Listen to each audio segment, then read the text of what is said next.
I'm going to go down to John Newman at HOP STUFF Brewery. You're saying that a lot of beer is just accidentally vegan anyway, and this must be a great time to be accidentally vegan.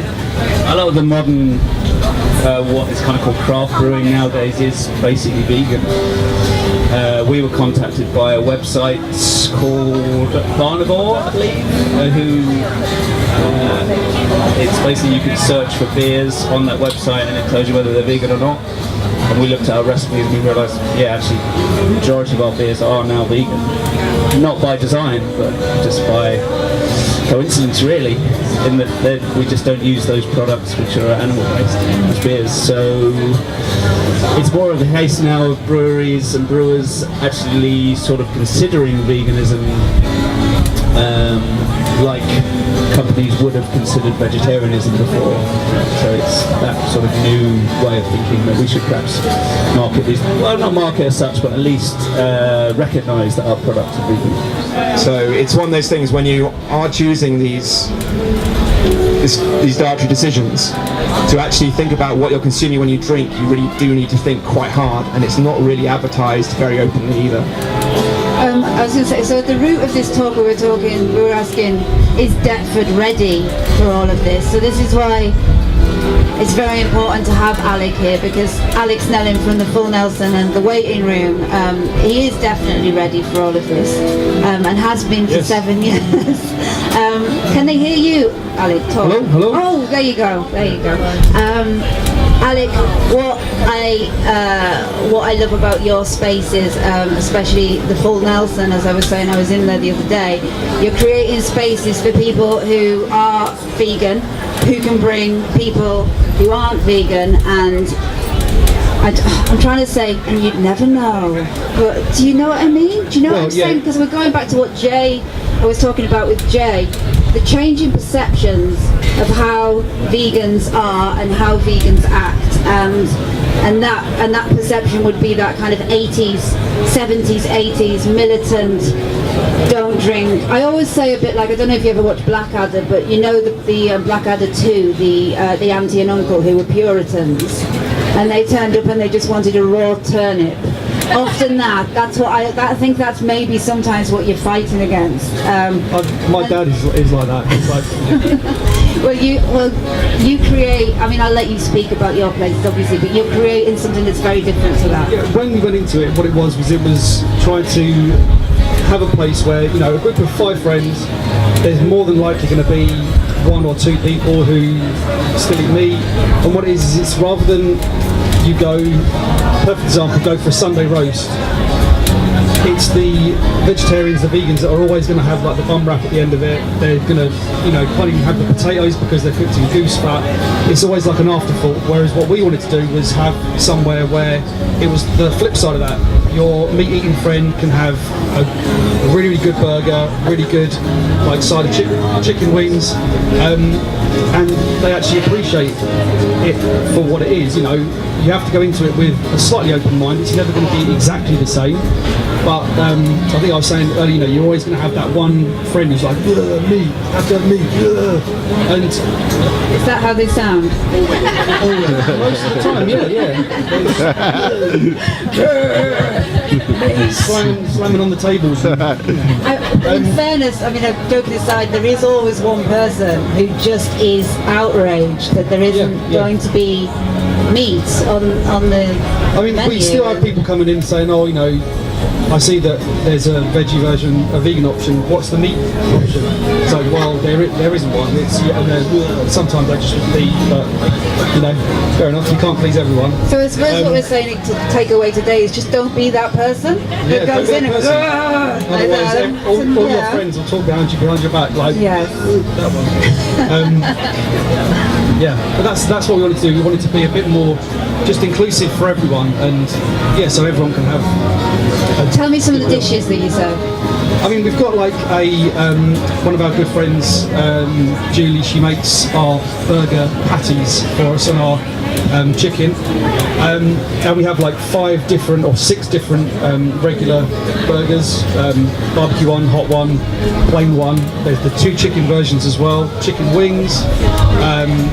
Always have like loaded fries as well. Deep fried Oreos is always a good one. Deep fried Oreos. Deep fried Oreos, yeah. Corn dogs. So it's just that kind of very kind of like, you know, dirty fast food vibe. Maybe that's the thing that people who aren't kind of around the scene as much don't realise, that the vegan food scene has really embraced like dirty food, fast food.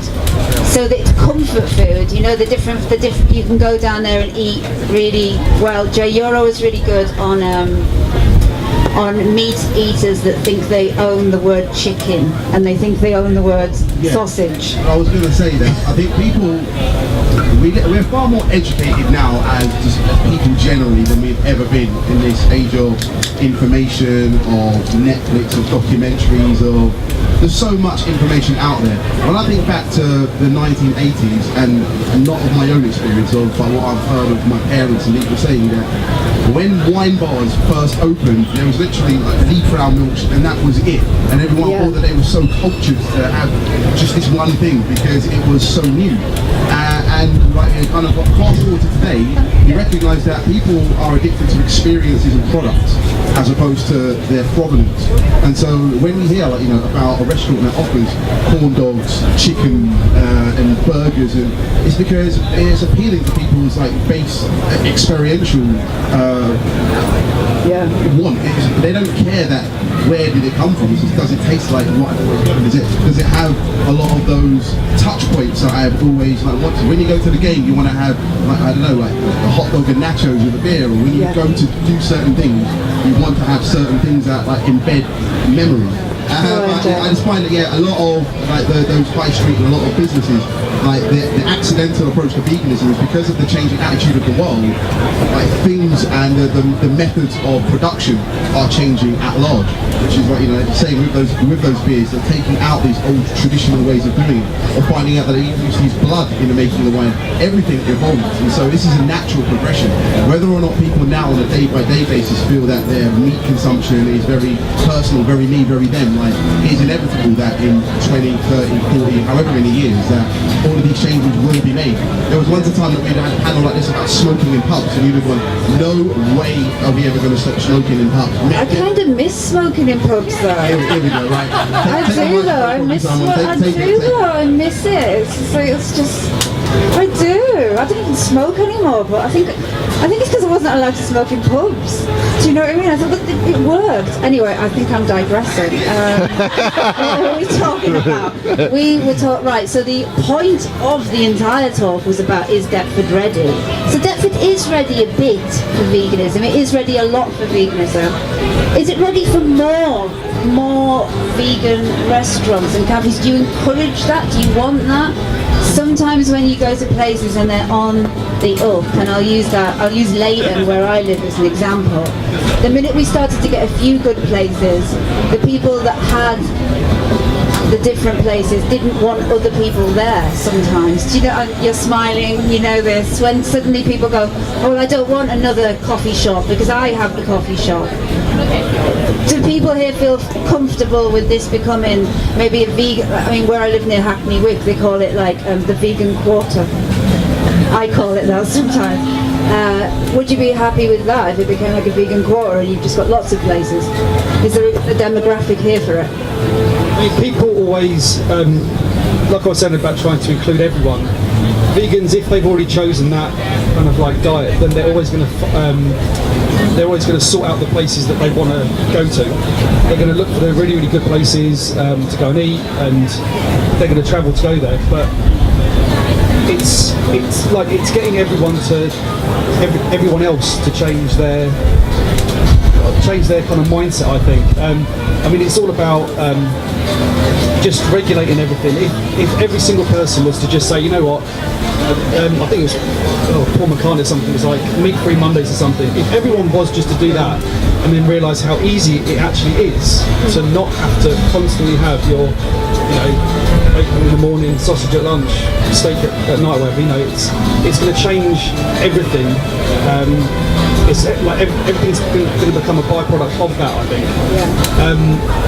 And it's just about knowing what's going into your food a little bit more as well. You look at how cheap meat is. It's like there's something's got to give. Like, why is it so cheap? It can't be good for us, to consume so much of something that's that bad for you. It just can't be good in my mind anyway. I'm going to go to questions soon, so if you've got questions, please think of them, and I'm going to give you my microphone to ask them. I have one more question myself. Go on, Jay, you're really good. I bet you can answer this. We were talking backstage about sometimes the people that do the most aren't the people that are actually the entrepreneurs, and that will mean eventually that veganism is in the hands of the people that didn't come with a pure heart. The truth of the matter is that, a lot of our feelings will get hurt, but this is the nature of capitalism, as it has been for hundreds and hundreds of years, that the people who have the money in the business, they come and they co-opt whatever revolution or movement or whatever it is, and they make it become something that, again, pays out. So, what we can do is we can be upset about it, or we can at least just attach ourselves to the longer story and be like the quote from Trotsky, that capitalism will buy the rope with which it hangs itself. And I think similarly in this situation here, if all of these big companies want to go vegan on a trend, basically, but accidentally it pushes everybody to go vegan, well, great. First Trotsky quote of the day. just to give a little bit away. I thought that might have come in the first one in the gentrification talk that we had first thing. Anyway. I think, the long and short of it is that if it's going vegan, no matter how it's going vegan, it might not be what I would want, it might not be what all of us want at the niche level, but I would rather that than carrying on the path that we're going. So even if like McDonald's want to start doing the McBuffing and doing all that kind of stuff, great, because if it means that people at a mass level are at least open now to the conversation, when they're seeing that their favourite celebrities and their favourite people are doing it, like they will go there, and the education may come afterwards. Right, as long as we can onboard people to veganism in the first instance, we're saving ourselves, we're saving the world, we're saving agriculture, we're making savings at the beginning, and then from there we then have to look at now how do we travel our food around, now how do we eat locally, and those conversations can come afterwards. But if we can get them through the door first, McDonald's and Starbucks want to help. I was just going to say that it's good to be inclusive rather than exclusive, because there's no point having this kind of like little group. It's like no more new members. It's just not going to change anything at all.